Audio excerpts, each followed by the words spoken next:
people have a lot of different opinions on tattoos. Some people think they're for gang members. Some people think it's a cultish ritual. Some people think it's satanic. Some people love them. Some people get a tattoo and then they get addicted. They get another one and they get 3 more. And so there's all kinds of different opinions out there about tattoos. As we just heard from the little thing that we did, the survey. But the bottom line today is, what does the Bible say about tattoos? Awake, ain't no time for sleep. My eyes are dry besides a 5 minutes wink that cost me an economy size pot of surprise. Just when I thought I was fine, they sending me. It's beautiful, your life tattoo. It's beautiful.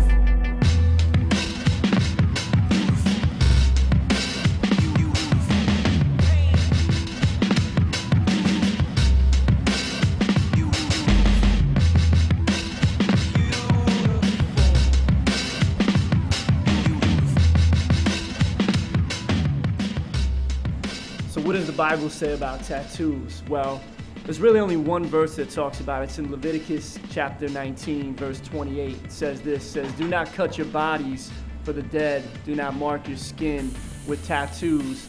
I am the Lord." Okay, so people can look at that and say, well, it says, you know, don't mark your skin with tattoos. You know, I am the Lord. And, you know, but we have to look at this text in context, meaning the entire chapter of Leviticus 19 and what Leviticus was about and what it was really, you know, addressing to the people it was addressing. We've been talking about that throughout this series. That's something we talk about regularly at Crossover. Look at Scripture in context. So what was happening at this point in time, the Israelites recently had left Egypt and they had left this pagan culture. They had crossed the Red Sea, they were now in freedom, and so God was challenging them and saying, like, leave those pagan rituals behind.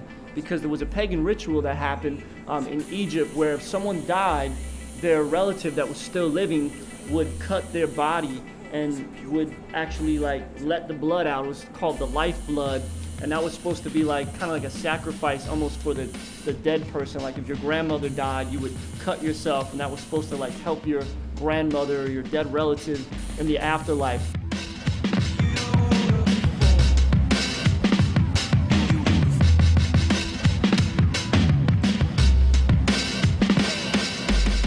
Some people would also mark their body and put tattoos of pagan gods on there. And so here was, you know, God saying, like, don't do that.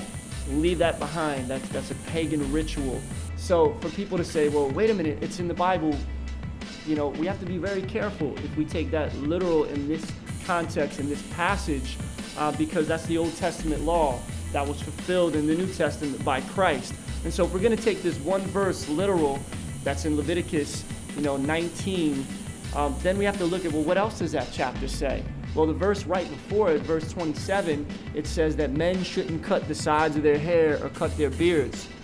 Wait a minute, I just did that yesterday. Verse 9 of that passage, it says that we shouldn't wear any clothing of 2 kinds of cloth that's weaved with 2 different kinds of texture. So if this is like a cotton polyester blend, like, oh, wait a minute, then that would technically be wrong. I've done a whole bunch of research and study on this passage, and there's reasons. It was actually hygiene reasons because of that, and it was traditional reasons and different things that were in context of that passage. So if we want to just isolate that one verse that talks about tattoos, then you need to put all the other things into effect as well. There's some Christians that are pro-tattoo that will say, hey, well, I use my tattoos as a witnessing tool. You know, it's a conversation starter. You know, I even have met people that have led people to Christ because of tattoos that they had and conversations that have started up. And there's many people here, even at Crossover, that have tattoos that have Christian-centered themes that will grab people's attention and all kinds of different things. But if you're going to get a tattoo, there's some things you really do need to think about. You need to think that, well, there's some jobs that wouldn't like you having a tattoo.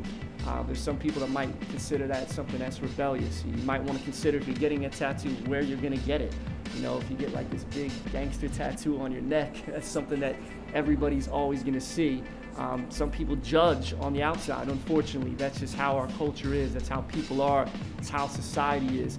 Also, another thing is to consider, if you're going to get a tattoo, it might be something that you later regret. You better make sure you really want that tattoo, whatever it says. I met somebody that had a tattoo and it had the name on the arm of Michelle. And I was like, I knew his wife's name wasn't Michelle, so I said, who's Michelle? Is that your mom? He said, nah, that's my ex. Awkward subject. Don't talk about it. My wife doesn't like it. Also, whatever you might get as a tattoo when you're 22 might look a whole lot different when you're 62. A lot of things to consider, a lot of things to think about. Also, maybe if you're still living at home with mom and dad and you're 19 years old, but they're still paying the bills, you're living under their roof. If they say you can't get one, then you just need to wait until you move out and you get on your own. So really, it's something that you got to pray about. You've got to look at. You got to say, is this something I want for the rest of my life? If my kids want one, I'm going to tell them that they need to wait until they get older. They can make that decision, but I'm going to try to probably steer them away from doing something like that. But ultimately, it's something that you have to pray about, you have to look at, and it's something that you're going to have to live with for the rest of your life.